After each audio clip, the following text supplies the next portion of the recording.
बिस्मिल्लाहिर्रहमानिर्रहीम। Dear students, आज हमारा लेक्चर है एक्सरसाइज 7.2, उसका बेटे क्वेश्चन नंबर 12।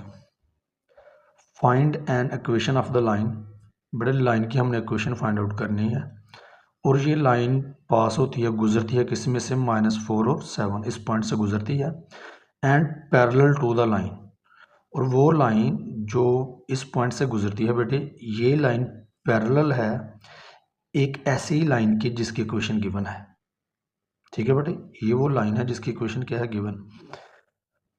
इस लाइन की बेटे हमने इक्वेशन फाइंड आउट करनी है और ये लाइन इस पॉइंट में से क्या होती है, पास। और ये लाइन एक ऐसी लाइन के पैरेलल है जिसकी इक्वेशन हमें क्या है बेटे, गिवन। देखें बेटे, सोल्यूशन की तरफ आए। Let L be the required line passing through -4 and 7। इसमें से बेटे ये पास होती है। गिवन पॉइंट, ये हमें पॉइंट गिवन है और दूसरा ये लाइन भी गिवन थी जिसकी इक्वेशन ये थी ना। तो गिवन लाइन की हम इक्वेशन बेटे फाइंड आउट कर लेते हैं, सॉरी स्लोप फाइंड आउट कर लेते हैं, स्लोप ऑफ गिवन लाइन। जब भी आपको बेटे लाइन की इक्वेशन गिवन हो तो उसके लिए हमारे पास जो स्लोप का फार्मूला होता है वो क्या है, minus coefficient of x divided by coefficient of y. Minus minus बेटे कैंसिल आउट हो जाएगा, 2/7 आ गया। ये वो स्लोप है जो गिवन लाइन की है। अब चूंकि रिक्वायर्ड लाइन जिसकी हमने इक्वेशन फाइंड आउट करनी है और जो गिवन लाइन है वो आपस में बेटे क्या है, पैरेलल। अगर तो ये लाइन आपस में पैरेलल है तो इट मींस गिवन लाइन और रिक्वायर्ड लाइन की स्लोप बेटे आपस में क्या होगी, इक्वल। यानी कि जो स्लोप हमारे पास गिवन लाइन की है वही स्लोप रिक्वायर्ड लाइन की बेटे होगी। Since required line is parallel to given line, so slope of L, ये जो एल गिवन लाइन थी हमारे पास, उसकी स्लोप बेटे बिल्कुल गिवन लाइन के बेटे क्या हो जाएगी, इक्वल। चूंकि दोनों लाइंस क्या हैं बेटे, पैरेलल, हमारे पास बेटे स्लोप भी आ गई और हमें पॉइंट भी गिवन था। तो पॉइंट स्लोप फॉर्म का रिलेशन, वो इक्वेशन बेटे इस्तेमाल करते हुए हम अपनी इक्वेशन जो है वो क्या कर लेंगे, find out. As we know that, या लिख लें hence required equation, hence equation of required line. बल्कि ये लिखें आप, एज वी नो दैट की जगह पे लिखें आप लोग hence equation of required line. ये बेटा आपके पास क्या, y minus y one is equal to m into x minus x1। जब आपको पॉइंट और स्लोप गिवन हो तो फिर हम पॉइंट स्लोप इक्वेशन क्या करते हैं, उसका इस्तेमाल करते हैं बेटे। y माइनस वाई वन क्या है आपके पास, ये देखें बेटे, ये गिवन पॉइंट था, ये बेटे आपके पास x1 है और ये आपके पास क्या है, y1। तो y1 बेटे आपके पास क्या था, 7, ये देखिए 7 आ गया ओवर। स्लोप बेटे आपके पास थी 2/7। x1 बेटे आपके पास ये देखिए -4, ये माइनस और ये माइनस बेटे क्या हो जाएगा, प्लस। +4 आपके पास आ गया। ये बेटे देखें ज़रा, 7 इक्वेशन की इस तरफ क्या हो रहा है, डिवाइड हो रहा है ना, दूसरी तरफ शिफ्ट करेंगे तो क्या होगा, मल्टीप्लाई। यहाँ पे बेटे 2 बच गया आपके पास। 7 को बेटे मल्टीप्लाई करें दोनों नंबर्स के साथ, ये आ जाएगा 7y minus 7 7 49 is equal to 2 को बेटे इन दोनों नंबर्स के साथ मल्टीप्लाई करें, 2x प्लस 2 4 8। एक्स का कोफिशिएंट हमेशा हमें चाहिए पॉजिटिव, लिहाजा इसको लेफ्ट साइड पे शिफ्ट करने की बजाय हम ये जो दो टर्म्स हैं इनको बेटे राइट हैंड साइड पे क्या कर लेंगे, शिफ्ट। तो ये जब दोनों टर्म दूसरी तरफ चले जाएंगे तो यहाँ बेटे 0 रह जाएगा आपके पास। 2x प्लस 8, ये बेटे पॉजिटिव था, नेगेटिव हो गया और नेगेटिव टर्म क्या होगी, पॉजिटिव। 2x माइनस 7y, 8 और 49 को बेटे हम ऐड करेंगे तो आपके पास आ जाएगा 57। इसको बेटे लेफ्ट हैंड साइड पे लिख लें, उसको राइट हैंड साइड पे। ये बेटे हमारी थी रिक्वायर्ड लाइन की इक्वेशन।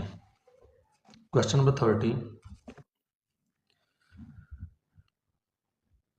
ये बेटे आपका इस एक्सरसाइज का लास्ट क्वेश्चन है।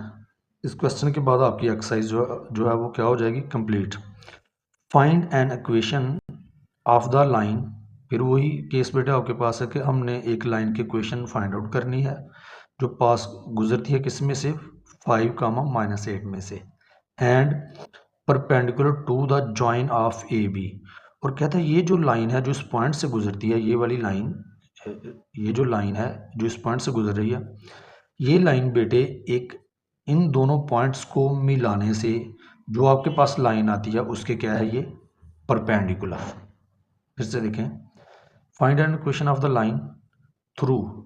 एक ऐसी लाइन की आपने इक्वेशन फाइंड आउट करनी है जो इस पॉइंट में से पास हो रही है। ये वो लाइन है बेटे, इस पॉइंट में से क्या हो रही है, पास। ये आपने लाइन ड्रा कर ली। फिर दूसरा उसके बाद कहता है and perpendicular to the join of, यानी कि इन दोनों पॉइंट्स को मिलाने से जो लाइन आपके पास आती है ये लाइन उसके क्या है बेटे, परपेंडिकुलर।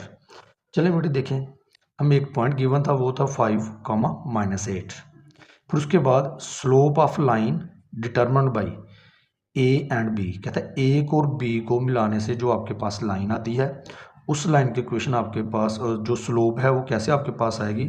अगर बेटे आपको दो पॉइंट्स गिवन हो तो उसके लिए हमारे पास स्लोप का फार्मूला होता है y2 - y1 over x2 - x1। चलें बेटे, ये आपके पास है x1 और ये क्या है y1, ये बेटे x2 है और ये क्या है y2। आपके आपने लिखना नहीं है, सिर्फ आपको समझाने के लिए मैं बेटे ये लिख रहा हूँ।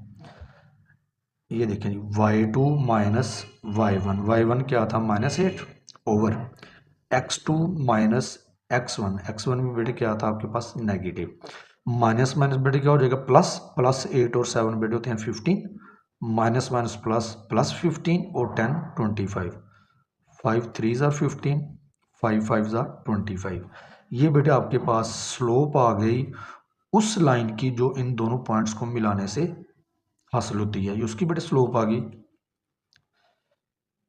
ये प्लस है यहाँ पे, माइनस नहीं है यहाँ पे, 3/5 बेटे आपके पास आ गया। अब as line is perpendicular to a line A B, ये जो बेटे लाइन जिसकी हमने इक्वेशन फाइंड आउट करनी थी, ये इन दोनों पॉइंट्स को मिलाने से जो लाइन आपके पास आती है उसके क्या है परपेंडिकुलर। परपेंडिकुलर होने का मतलब ये है कि इसका मतलब इस लाइन की स्लोप आपके पास क्या होगी, एक लाइन की स्लोप गिवन हो तो दूसरी लाइन की स्लोप हम फाइंड आउट कर सकते हैं अगर तो हैं वो दोनों परपेंडिकुलर। तो मैंने आपको पीछे प्रीवियस लेक्चर्स में डिटेल से बताया था कि अगर दो लाइंस परपेंडिकुलर हों आपस में और उनमें से एक लाइन की स्लोप गिवन हो तो दूसरे की हमने कैसे फाइंड आउट करनी है। इनका बेटे रेसिप्रोकल ले लेना आप लोगों ने, पहली लाइन की जो आपके पास स्लोप थी ना उसका रेसिप्रोकल ले लें, ये बन जाएगा बेटे 5/3 और साथ में इसका साइन चेंज कर दें, ये प्लस है बेटे क्या हो जाएगा माइनस। ये बेटे पीछे आप लोगों को डिटेल से ये सारी चीज़ें बता दी गई हैं, यहाँ भी बताया है। अगर आप चाहते हैं कि ये जो हमने जो परपेंडिकुलर लाइन थी, जो रिक्वायर्ड लाइन थी हमारी जो कि परपेंडिकुलर थी, इन दोनों पॉइंट्स को मिलाने से जो लाइन आती है उसके क्या है ये परपेंडिकुलर थी ना। तो अगर आपने एक लाइन की स्लोप आपको गिवन हो और दूसरी लाइन जो कि क्या हो परपेंडिकुलर, उसकी स्लोप बेटे फाइंड आउट करनी हो तो ये तरीका, ये मेथड हम अडॉप्ट करते हैं। चलें बेटे, अब hence equation of required line, अब बेटे हमारे पास स्लोप भी आ गई और ये देखें पॉइंट हमें गिवन था, पॉइंट हो आपके पास और एक स्लोप भी हो तो हम कौन सी इक्वेशन यूज़ करते हैं, पॉइंट स्लोप फॉर्म। वो क्या है आपके पास y - y1 is equal to m into x minus x1। Y बेटे ये आ गया, y1 आपके पास क्या था ये देखिए -8, ये बेटे x1 है आपके पास और ये क्या है y1 जो गिवन पॉइंट था -8। ये बेटे ये माइनस और ऊपर माइनस वाला माइनस माइनस बेटे क्या हो गया +8 इज इक्वल टू स्लोप आपके पास थी बेटे -5/3 x माइनस x1 बेटे आपके पास ये देखें ये +5 है, ये 5 हमने यहाँ पे लिख लिया। चलिए बेटे आप ये देखें ये 3 इस तरफ डिवाइड हो रहा है, दूसरी तरफ जाएंगे शिफ्ट करेंगे तो बेटे क्या हो जाएगा ये मल्टीप्लाई। अब बेटे 3 को दोनों से मल्टीप्लाई कर लें, 3y + 3 8 ज़ा 24। यहाँ बेटे हमारे पास क्या रह गया था -5, -5 को बेटे यहाँ मल्टीप्लाई करें, -5x माइनस माइनस बेटे होता है प्लस 5 5 ज़ा 25। x का कोफिशिएंट हमेशा क्या होना चाहिए पॉजिटिव। इट मीन्स ये जो आपके पास टर्म्स हैं इनको बेटे लेफ्ट हैंड साइड पे क्या करेंगे शिफ्ट करेंगे तो इक्वेशन के साइड पे बेटे 0 रह जाएगा। ये नेगेटिव है पॉजिटिव टर्म बन जाएगी, ये पॉजिटिव है क्या हो जाएगी नेगेटिव। पहले बेटे हमने x की टर्म को लिख लिया, बाद में y की टर्म को, और इन दोनों को क्या किया हमने कांस्टेंट टर्म्स को सॉल्व कर लिया। 24 - 25 तो बेटे आपके पास आता है -1। ये है बेटे रिक्वायर्ड लाइन की इक्वेशन। ये था बेटे आप लोगों के पास क्वेश्चन नंबर 13 और ये था बेटे आज आप लोगों का lecture exercise 7.2 question number 12 and 13।